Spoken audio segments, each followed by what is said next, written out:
Welcome to Castrol Activ Champions, and we've got a very interesting choice today amongst our list of champions. If you look at his numbers, he won't make all-time lists. A test match batting average of 38 that actually got to 38 in the later half of his career, a limited overs average, one-day average of 30.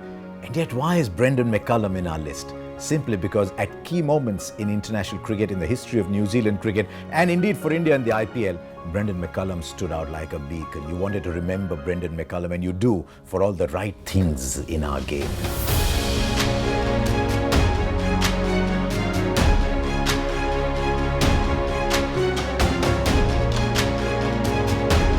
So we'll start with that one in 2008. The IPL is still very young. None of us really know what to expect from the IPL.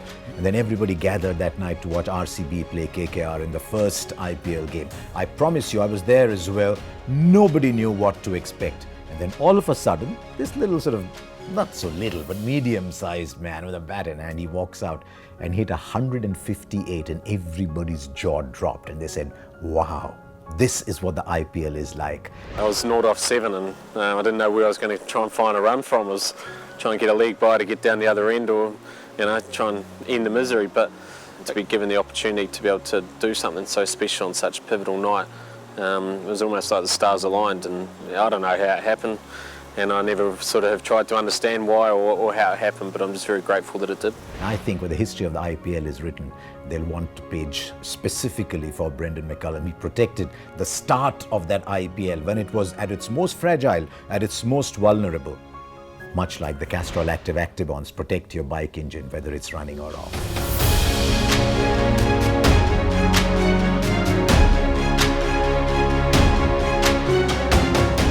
Brendon McCullum would have passed on into history like another good New Zealand player.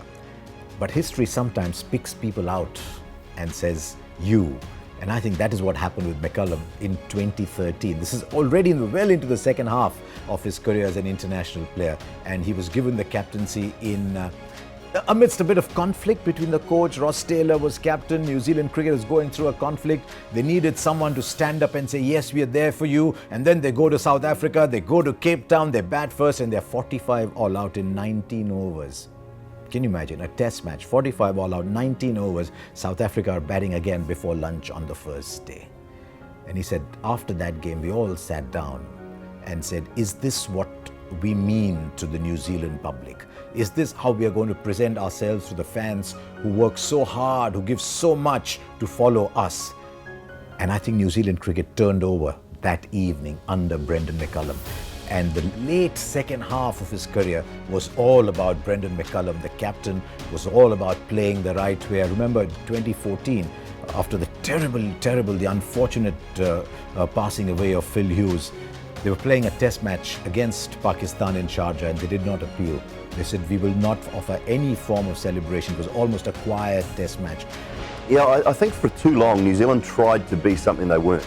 And maybe tried to be Australia, tried to be aggressive by nature. It's not in our nature in general terms, and I think Brendon realised that, and he sort of, I think he sat down with the management and everybody and thought, well, why are we trying to be something we're not? New Zealanders aren't like that.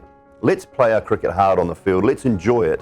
And once he decided that New Zealand wanted to play like New Zealanders and behave like New Zealanders on and off the field, things changed a little bit. There were so many other things like that Brendon McCullum did. The whole campaign in 2015 at the World Cup was a very dignified campaign that almost got the Aussies to say they're almost too nice, too good for us, that's putting us off our game plan. The New Zealanders became a side that you would enjoy watching because they played cricket in the right spirit of the game. And towards the end, Brendon McCullum became someone that world cricket looked up to for protecting the spirit of the game. Much like Castrol Activ's Actibons protect your bike engine, whether it's running or off.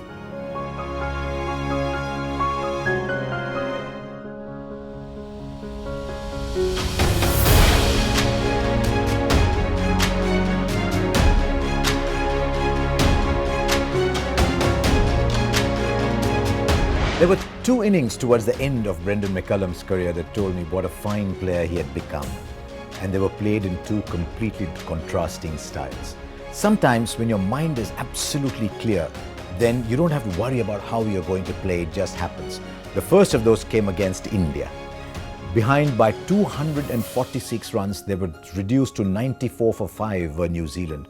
And then Brendon McCullum made a triple hundred from there. 302. He batted for 13 hours. He played more than 550 deliveries. Was that the Brendon McCullum we know? Or was that Brendon McCullum doing that because his side needed it? Almost speaking a different language from the one he normally spoke.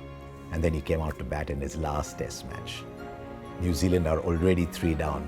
Soon they are 4 down. But by then, Brendon McCullum was very clear about how he was going to bat.